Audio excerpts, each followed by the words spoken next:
ಒಂದು ಸುದ್ದಿ ಸಿಕ್ಕಾಪಟ್ಟೆ ಸದ್ದು ಮಾಡ್ತಾ ಇದೆ. ಒಬ್ಬ ನೀಚ ಮಾಡಿದಂತಹ ಕೆಲಸದಿಂದ ಇಡೀ ರಾಜ್ಯದ ಹೆಣ್ಮಕ್ಳು ತಲೆ ತಗ್ಗಿಸಿ ನಿಲ್ಲಬೇಕಾದಂತಹ ಘಟನೆ ನಡೆದಿದೆ. ಕೇವಲ ಹಾಸನದಲ್ಲಿ ಗೆಲ್ಲಬೇಕು ಅನ್ನುವಂತ ಒಂದೇ ಒಂದು ರಾಜಕೀಯ ಕಾರಣಕ್ಕೋಸ್ಕರ ಹೆಣ್ಮಕ್ಳ ಜೀವನ ಹಾಳು ಮಾಡ್ತೀರಾ? ನಾಚಿಕೆ ಆಗೋದಿಲ್ವಾ ನಿಮ್ಗೆಲ್ಲ? ಪೆನ್ ಡ್ರೈವ್ಗಳು ಬೀದಿ ಬೀದಿಯಲ್ಲಿ ಹರಾಜ್ ಹಾಕ್ತಾ ಇದ್ದಾರೆ. ಪೆನ್ ಡ್ರೈವ್ಗಳಲ್ಲಿ ಹೆಣ್ಣು ಮಕ್ಕಳ ನಗ್ನ ಚಿತ್ರಗಳು ಓಡಾಡ್ತಾ ಇದ್ದಾವೆ.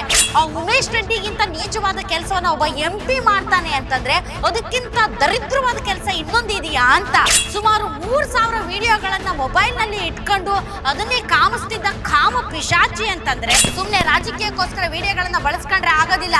ಅಂಥವ್ನನ್ನ ಊರಿಂದ ಬಿಟ್ಟು ಹೋಗೋದಕ್ಕೆ ಹೆಂಗ ಬಿಟ್ರು? ಗೃಹ ಸಚಿವರೇ, ಮುಖ್ಯಮಂತ್ರಿಗಳೇ, ಏನ್ ಮಾಡ್ತಾ ಇದ್ರಿ? SIT ರಚನೆ ಮಾಡಿದ್ರೆ ಆಗೋದಿಲ್ಲ.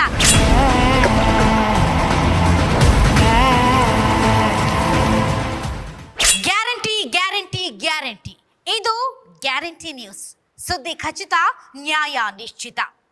ಇಡೀ ರಾಜ್ಯಾದ್ಯಂತ ವೀಕ್ಷಕರೇ ಒಂದೇ ಒಂದು ಸುದ್ದಿ ಸಿಕ್ಕಾಪಟ್ಟೆ ಸದ್ದು ಮಾಡ್ತಾ ಇದೆ. ಇದು ನಾಗರಿಕ ಸಮಾಜ ತಲೆ ತಗ್ಗಿಸುವಂತಹ ಸುದ್ದಿ. ಯಾಕ್ರಿ ನಮ್ಮ ರಾಜ್ಯದಲ್ಲಿ ಹೇಳೋರು ಕೇಳೋರು ಯಾರು ಇಲ್ವಾ? ಒಬ್ಬ ನೀಚ ಮಾಡಿದಂತಹ ಕೆಲಸದಿಂದ ಇಡೀ ರಾಜ್ಯದ ಹೆಣ್ಮಕ್ಳು ತಲೆ ತಗ್ಗಿಸಿ ನಿಲ್ಲಬೇಕಾದಂತಹ ಘಟನೆ ನಡೆದಿದೆ. ಅದೆಷ್ಟೋ ಹೆಣ್ಮಕ್ಳು ಈ ವಿಚಾರ ಹೊರಗಡೆ ಬಂದ್ರೆ ನಮ್ಗೆ ಏನಾಗುತ್ತೆ, ನಮ್ಮ ಫ್ಯಾಮಿಲಿಗಳು ಏನಾಗ್ತವೆ, ಸಮಾಜ ನಮ್ಮನ್ನ ಯಾವ ರೀತಿ ನೋಡ್ತವೆ ಅಂತ ವಿಲವಿಲ ಅಂತ ಒದ್ದಾಡ್ತಾ ಇದ್ದಾರೆ. ಆದರೆ ಏನು ಈ ಒಂದು ವಿಚಾರದಲ್ಲಿ ಸರ್ಕಾರಗಳು ನಡೆದುಕೊಳ್ತಾ ಇರುವಂತಹ ರೀತಿ ಇರ್ಬೋದು ಮತ್ತು ರಾಜಕೀಯವಾಗಿ ಈ ವಿಚಾರವನ್ನ ಎಲ್ಲರೂ ಕೂಡ ತಮ್ಮ ಬೇಳೆ ಬೇಯಿಸ್ಕೊಳ್ಳಕ್ಕೆ ಬಳಸ್ತಾ ಇರುವಂತಹ ರೀತಿ ಆಗಿರ್ಬೋದು, ಇದನ್ನ ನೋಡ್ತಾ ಇದ್ದಾರೆ. ಇಲ್ಲಿ ಹೇಳೋರು ಕೇಳೋರು ಯಾರಾದ್ರೂ ಇದಾರಾ ಇಲ್ವಾ? ಪೆನ್ ಡ್ರೈವ್ಗಳು ಬೀದಿ ಬೀದಿಯಲ್ಲಿ ಹರಾಜ್ ಹಾಕ್ತಾ ಇದ್ದಾರೆ. ಪೆನ್ ಡ್ರೈವ್ಗಳಲ್ಲಿ ಹೆಣ್ಣು ಮಕ್ಕಳ ನಗ್ನ ಚಿತ್ರಗಳು ಓಡಾಡ್ತಾ ಇದ್ದಾವೆ. ಅವ್ರಿಗೂ ಒಂದು ಬದುಕಿದೆ, ಅವ್ರಿಗೂ ಒಂದು ಸಮಾಜದಲ್ಲಿ ಬಾಳ್ಬೇಕು ಅನ್ನುವಂತಹ ಕಿಂಚಿತ್ತು ಜ್ಞಾನ ಇಲ್ಲದೆ ಅದನ್ನ ಕಡಲೆಕಾಯಿ ತರ ಹಂಚಿ ಅವರ ಜೀವನ ಮತ್ತು ಅವರ ಮಾನ ಪ್ರಾಣ ಹಾನಿಯನ್ನ ಮಾಡ್ತಾ ಇದ್ದಾರಲ್ಲ, ಇದನ್ನೆಲ್ಲ ಸಹಿಸ್ಕೊಳ್ಳೋದಕ್ಕೆ ಸಾಧ್ಯ ಇದೆಯಾ ಅಂತ. ಆ ಉಮೇಶ್ ರೆಡ್ಡಿಗಿಂತ ನೀಚವಾದ ಕೆಲಸವನ್ನ ಒಬ್ಬ MP ಮಾಡ್ತಾನೆ ಅಂತಂದ್ರೆ ಅದಕ್ಕಿಂತ ದರಿದ್ರವಾದ ಕೆಲಸ ಇನ್ನೊಂದಿದೆಯಾ ಅಂತ 10 ವರ್ಷ ಅದೇನ್ ಕಡ್ದು ಕಟ್ಟೆ ಹಾಕಿದ್ನೋ ಏನೋ ಪುಣ್ಯಾತ್ಮ ಗೊತ್ತಿಲ್ಲ. ಸುಮಾರು 3000 ವಿಡಿಯೋಗಳನ್ನ ಮೊಬೈಲ್ ನಲ್ಲಿ ಇಟ್ಕೊಂಡು ಅದನ್ನೇ ಕಾಮಿಸ್ತಿದ್ದ ಕಾಮ ಪಿಶಾಚಿ ಅಂತಂದ್ರೆ ಅವ್ನ್ ಎಂತ ಶಿಕ್ಷೆ ಕೊಟ್ಟರು ಕೂಡ ತಪ್ಪಿಲ್ಲ ಅಂತ ಅನ್ಸುತ್ತೆ. ಅವ್ನು ಮಾಡಿರೋದು ಒಂದು ದೊಡ್ಡ ತಪ್ಪು. ಆದ್ರೆ ಆ ವಿಡಿಯೋಗಳನ್ನೆಲ್ಲ ಬಹಿರಂಗ ಮಾಡಿ ನಮ್ಮ ತಾಯಂದ್ರು ನಮ್ಮ ತಂಗಿಯಂದ್ರು ಪಾಪ ಹೇಳ್ಕೊಳಕ್ಕಾಗದೇ ಇರುವಂತಹ ವೇದನೆಯನ್ನ ಕೊಟ್ಟು ಅವ್ರ ಮಾನ ಹರಾಜಾಗ್ತಾ ಇದ್ದಾರಲ್ಲ, ಅಂಥವ್ರಿಗೆ ಎಂತ ಉಗ್ರ ಶಿಕ್ಷೆ ಕೊಡ್ಬೇಕು ಹೇಳಿ? ವಿಡಿಯೋಗಳನ್ನ ಹರಿಬಿಟ್ಟು ಆ ವಿಡಿಯೋಗಳಲ್ಲಿ ಹೆಣ್ಮಕ್ಳ ಚಿತ್ರಗಳನ್ನ ಹಾಕಿ, ಹೆಣ್ಮಕ್ಳ ವಿಡಿಯೋಗಳನ್ನ ಹಾಕಿ ಅವ್ರು ನಾಳೆ ಹೆಂಗ್ರಿ ಸಂಸಾರ ಮಾಡ್ತಾರೆ ತಮ್ಮ ಗಂಡಂದ್ರ ಜೊತೆಗೆ? ಹೆಂಗ್ರಿ ಸಮಾಜಕ್ಕೆ ಮುಖ ತೋರಿಸ್ತಾರೆ? ಹೆಂಗ್ರಿ ಹೊರಗಡೆ ಬರ್ತಾರೆ? ಹೆಂಗ್ರಿ ತಮ್ಮ ಅನ್ಯಾಯವನ್ನ, ತಮಗಾಗಿರುವಂತ ಶೋಷಣೆಯನ್ನ ಜನರ ಮುಂದೆ ಇಡ್ತಾರೆ?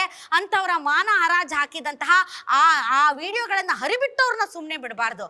ಈ ರೀತಿ ಅಶ್ಲೀಲ ವಿಡಿಯೋಗಳನ್ನ ಮಾಡಿ ಈ ಕಾಮ ಪಿಶಾಚಿ ಊರ್ ಬಿಟ್ಟು ಓಡೋಗ್ತಾನೆ ಅಂತಂದರೆ ಇದಕ್ಕೆ ಯಾರು ಕಾರಣ ಅಂತ ಸುಮ್ಮನೆ ಭಾಷಣ ಹೊಡೆಯಿದ್ರೆ ಆಗೋದಿಲ್ಲ. ಸುಮ್ಮನೆ ರಾಜಕೀಯಕ್ಕೋಸ್ಕರ ವಿಡಿಯೋಗಳನ್ನ ಬಳಸ್ಕೊಂಡ್ರೆ ಆಗೋದಿಲ್ಲ. ಅಂಥವ್ನನ್ನ ಊರಿಂದ ಬಿಟ್ಟು ಹೋಗೋದಕ್ಕೆ ಹೆಂಗ ಬಿಟ್ರು? ಆತ ಜರ್ಮನಿ ಹೋಗೋದಕ್ಕೆ ಹೆಂಗ ಬಿಟ್ರು ಸರ್ಕಾರಗಳು? ಗೃಹ ಸಚಿವರೇ, ಮುಖ್ಯಮಂತ್ರಿಗಳೇ, ಏನ್ ಮಾಡ್ತಾ ಇದ್ರಿ? SIT ರಚನೆ ಮಾಡಿದ್ರೆ ಆಗೋದಿಲ್ಲ.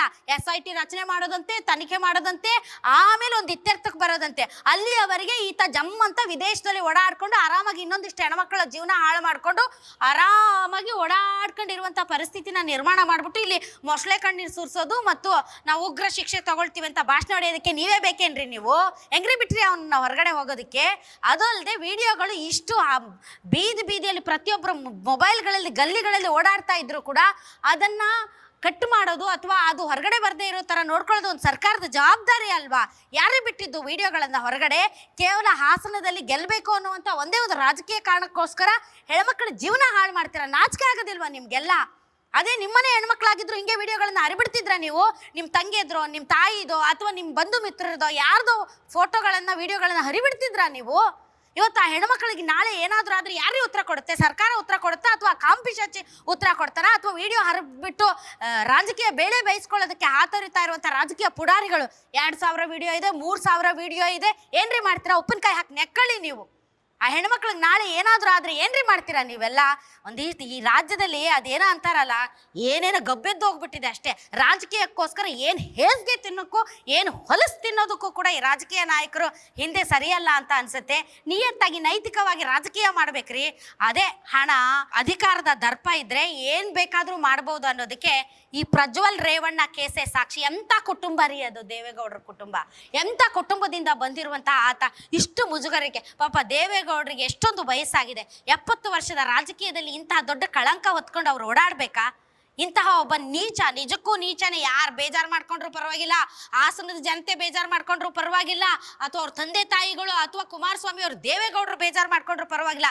ಇದು ನೀಚ ಕೆಲಸನೇ, ನೀಚ ಕೆಲಸನೇ, ನೀಚ ಕೆಲಸನೇ. ಕ್ಷಮಿಸಕ್ಕಾಗದೇ ಇರುವಂತಹ ಕೆಲಸ.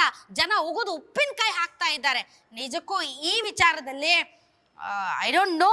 ಆಮೇಲೆ ಯಾರ್ಯಾರ್ದೋ ಫೋಟೋ ಹಾಕೋದು, ಸ್ಟಾರ್ಗಳಿದ್ದಾರೆ, ಆಂಕರ್ಗಳಿದ್ದಾರೆ, ಅವರಿದ್ದಾರೆ, ಇವರಿದ್ದಾರೆ ಅಂತ ಪಾಪ ಹೆಣ್ಮಕ್ಳು ಫೋಟೋ ಹಾಕಿ ಇವರಿರಬಹುದು ಅವರಿರಬಹುದು, ಅದಕ್ಕೆ ಇವ್ರು ಮಾತಾಡ್ತಿಲ್ಲ, ಅದಕ್ಕೆ ಅವ್ರು ಮಾತಾಡ್ತಿಲ್ಲ ಅಂತ ಫೋಟೋಶಾಪ್ ಮಾಡಿ ಫೋಟೋಗಳನ್ನು ಹಾಕ್ತೀರಾ. ನಿಮ್ಗೆ ಏನಾದರೂ ನಾಚಿಕೆ ಮರ್ಯಾದೆ, ಮಾನ ಮರ್ಯಾದೆ ಇದೆಯೇನ್ರಿ?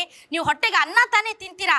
ಅದೇ ನಿಮ್ಮ ತಾಯಂದ್ರನ್ನ, ನಿಮ್ಮ ತಂಗಿಯಂದ್ರನ್ನ, ನಿಮ್ಮ ಹೆಂಡ್ತಿಯರ ಫೋಟೋಗಳನ್ನು ಹಾಕ್ಬಿಟ್ಟು ಇವ್ರ ಜೊತೆ ಪ್ರಜ್ವಲ್ ರೇವಣ್ಣ ಅವ್ರದ್ದು ವಿಡಿಯೋ ಇದೆ ಅಂತ ಅಂದ್ರೆ ಸುಮ್ಮನೆ ಇರ್ತೀರಾ ನೀವು? ಕಂಡು ಹೆಣ್ಮಕ್ಳು ಮಾನ ಮರ್ಯಾದೆ, ಆ ಮರ್ಯಾದೆ ಹರಾಜ್ ಹಾಕ್ಕೊಂಡು ನಿಮ್ಮ ಒಂದು ದ್ವೇಷ, ನಿಮ್ಮ ಒಂದು ರಾಜಕೀಯ ತತ್ವ ಸಿದ್ಧಾಂತಗಳು, ಅಥವಾ ಯಾವುದೋ ಒಂದು ಚಾನಲ್ ಅಥವಾ ಯಾವುದೋ ಒಂದು ಪಾರ್ಟಿಯ ಬಗ್ಗೆ ನಿಮ್ಗಿರುವಂತ ದ್ವೇಷಕ್ಕೆ ಆ ಪಾರ್ಟಿಯಲ್ಲಿರೋರು ಮತ್ತು ಆ ಚಾನಲ್ ಅಲ್ಲಿ ಇರೋರ ಫೋಟೋಗಳನ್ನ ಹಾಕಿ ಇವ್ರು ಇರ್ಬೋದು ಅವ್ರು ಇರ್ಬೋದು ಅಂತ ಮಾತಾಡಿ ಅವ್ರ ಜೀವನ ಹಾಳು ಮಾಡ್ತಾ ಇದ್ದೀರಲ್ಲ. ನಿಮ್ಗೆ ಯಾರೇ ರೈಟ್ಸ್ ಕೊಟ್ಟಿದ್ದು? ಯಾರೇ ರೈಟ್ಸ್ ಕೊಟ್ಟಿದ್ದು? ಸುಮ್ಮನೆ ಇರ್ತಾರಂತ ಏನ್ ಬೇಕಾದ್ರೂ ಮಾಡ್ಬೋದಂತೆ. ಗ್ಯಾರಂಟಿ ನ್ಯೂಸ್, ಸುದ್ದಿ ಖಚಿತ, ನ್ಯಾಯ ನಿಶ್ಚಿತ.